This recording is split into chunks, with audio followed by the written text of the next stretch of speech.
as I said in the previous class, we'll be continuing with this isobar. You have seen the isobar diagram in the previous session. Once again, we'll look into the diagram. This is an isobar, which is being the red line which is indicating that is nothing but your isobar or pressure bulb, which we'll be calling. And we'll see in detail what is this isobar pressure bulb. As you all know, this isobar is a counter line. That means it is a counter line which is equally, that means the vertical stresses will be on the ground surface.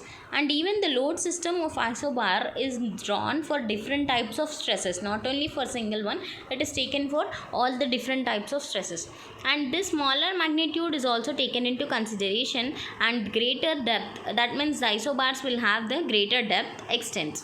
And this vertical and horizontal planes, whatever all directions are taken at one located point only. Even the radial distances are also taken into considerations. Isobars almost like curved surface, and the shape of this isobars will be as an Quine bulb. That means the bulb, how the bulb will be there, in the same way it will be into consideration. And the zone, whatever the soil mass isobar is being taken, the vertical pressure intensity, whatever the pressure intensity is taken into consideration, that will be known as your pressure bulb, or it is known as an isobar. As these isobars are also known as pressure bulbs, at a particular point the soil is getting a vertical pressure intensity, so that it is known as your pressure bulb. And this vertical pressure bulb at any point, that means at any point the surface pressure will be same, so that the vertical pressures and the horizontal pressures on the stress distribution diagram, the vertical plane which will be drawn is like KB curve value only. That means the KB value which is we have discussed in the previous equation, in the same way. Even depending upon the isobar curve also, there will be some belt shaped distribution of curve in a horizontal plane. So because of that, the action which is concentrating, that means whatever the load which is acting on the decreasing on the cytomeres, that means whatever the line which is coming out of it touches, that will be taken into consideration as a vertical stress distribution in the horizontal plane of a maximum stress coordinator also. And even for the vertical stress distribution also, the plane vertical stress, it will be directly either increased and it will be decreased the depth of it also. And these isobars will have a certain value, that means sigma z is equal to 0.2 q, or it is 25%, or q is per unit area also is to be plotted here. And as we take these numerical values also to be calculated by this equations, from that you can calculate what is the radius also, because of the these coordinates which we are taking. That coordinates are r and z. This r and z will be based upon the number of points which we are taking into consideration. Now we will be seeing Westergaard's theory at a point load. As we all know, this Westergaard theory, the theory which is showing here, that means isotropic. As an object, whatever the object is measured, some values is given to the different type of directions.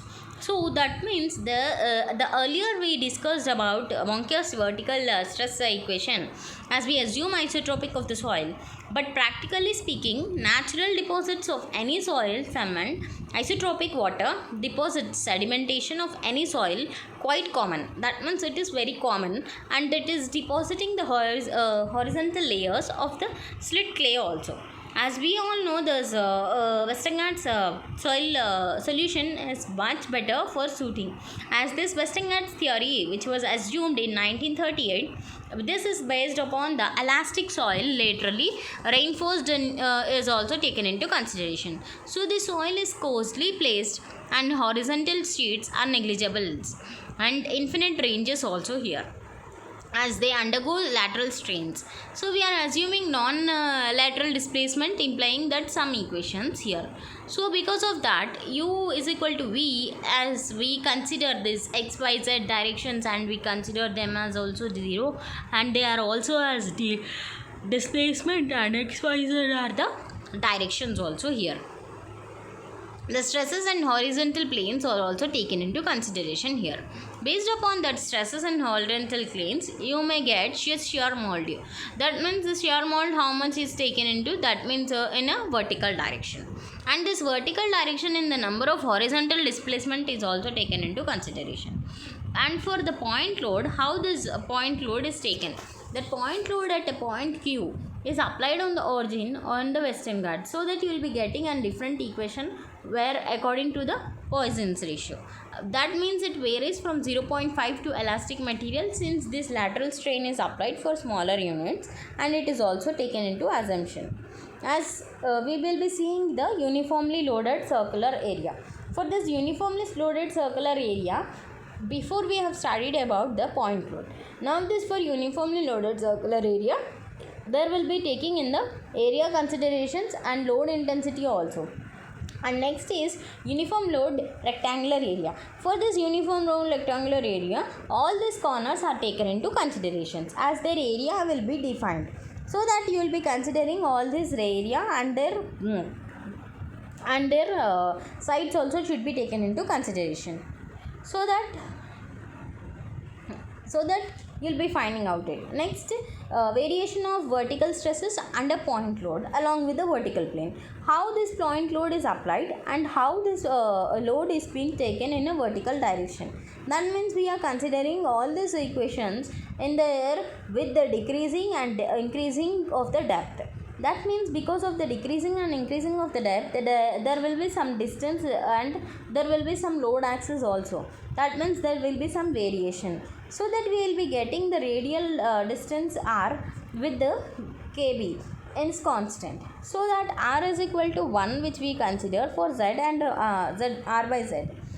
So that from this you will be getting what is the stress distribution which will be calculated. If you see the above curve and the stress distribution plane curve also, the figure indicates that it is only an isobar which is taking at the maximum degrees, so that the vertical stress is increasing as it is getting a maximum a decreasing value also. So that if you see the vertical plane is obtaining some intersection, there will be some radials also. Angle is also made through the point here. So based upon that, there will be some corresponding values depending upon kb for calculating this. Next, we will be seeing the variation of vertical stress under point load and horizontal plane also. As we know, this horizontal plane will be taking into the depth characteristics and even the concentration of this ground surface also.